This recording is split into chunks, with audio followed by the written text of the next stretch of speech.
Well, I would say that one of the most important aspects to change is actually something that's very underrated, and it's prayer.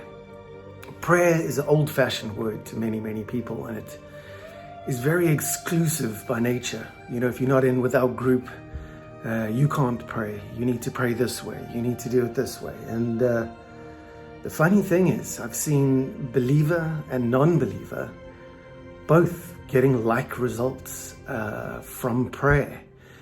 I mean, a prayer at the end of the day is simply asking. It's a supplication. It's a hope or a wish for something that's expressed out there. So to me, why does that differ so much from something like the law of attraction or karma to most people? What you get out, you receive back. So we really can't throw the baby out with the bathwater with this kind of thing. And people practice meditation, which means to sit. And they do so for 20 minutes a day in stillness. Why is that so different from be still and know that I am God? And people practice contemplation, where they sit quietly and try and connect with nature. Is that not a prayer? And I believe that when we pray in whatever way, that we are connecting, and connection is the real key that I've seen that makes the shift for almost everybody in terms of their healing experience. Well, in terms of what the most powerful prayer is or how to pray, firstly I would say pray anyway. Everything's included and everybody is included at the end of the day, and there's no right or wrongs. And I feel that the way a lot of religion, including my own as a Christian who is scientifically and spiritually welcome and open to every other religion out there that is based in some kind of love or progressive inclusiveness, is in terms of us all connecting and sharing and giving back and being able to contribute, is knowing that there's no one way to pray. And if you think you know and your way is the only way, be careful, because people who think they know and don't know are often the most dangerous kind of people out there. So better to not know than to think you know and not know. So asking me what is the most powerful prayer out there, for me it is the words of Christ 2,000 years ago. Someone asked him, how do you pray? That person was just like you or me. They had no graduation, they had no confirmation or any kind of qualification. They didn't know how to do it. And I think that today people don't know how to pray. And the power of prayer is something that you can really learn to use as a catalyst every single day, morning, noon, and night, as you go out there and try and live a good life. And in doing so, help other people to do the same.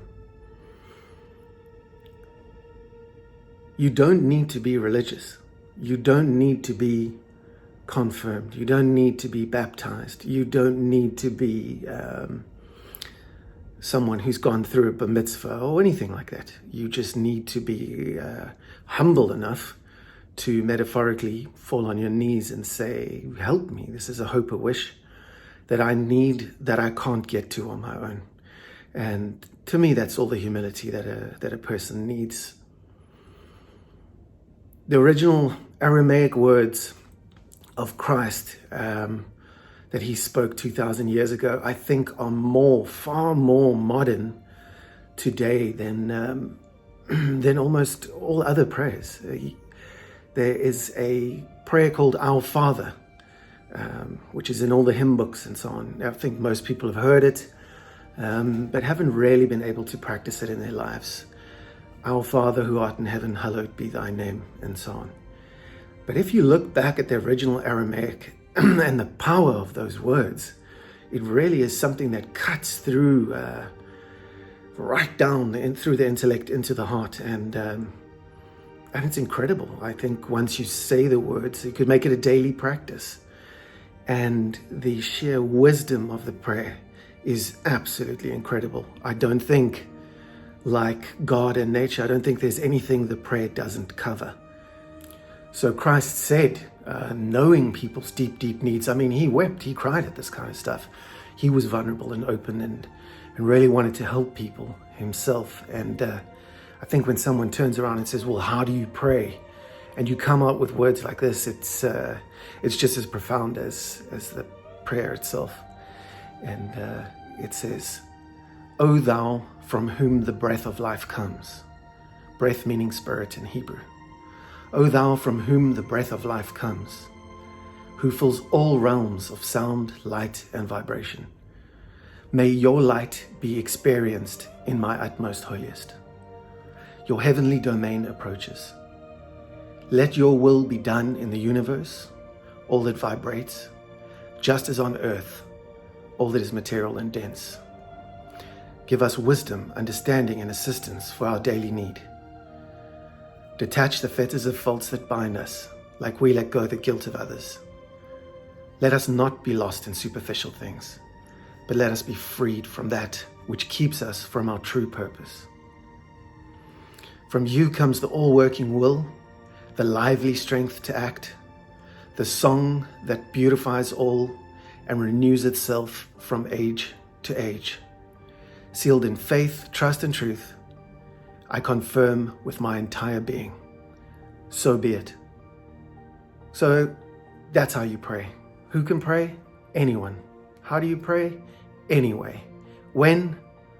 Anytime. First, what I was taught is you can learn the rules really, really well.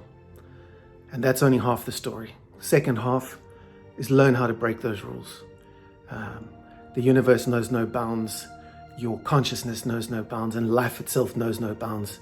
So be like life and put this into your daily practice. And from what I've seen from so many people is that when they look at things in a certain way, the things they are looking at change. And the people they look at, and the conversations, and the places, and the things all change. So when things stay the same, that'll happen when we die, not a minute before. So don't ever let anybody tell you that you don't qualify for probably what is the most powerful secret, if there is a secret, a powerful secret to getting wishes, needs, supplications fulfilled. Namaste.